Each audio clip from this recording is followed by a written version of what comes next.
This is a universal way to unscrew proprietary screws like this.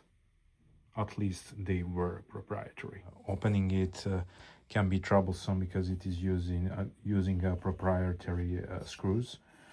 To fix this, you will need something like this, and with that,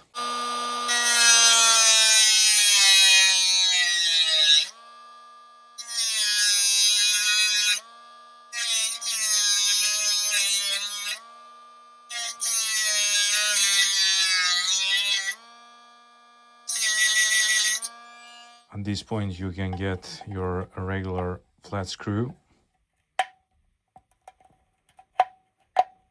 and with a little bit of force you can open it. Or if you have this proprietary key, you can also use it, but if you don't, this is a easier way.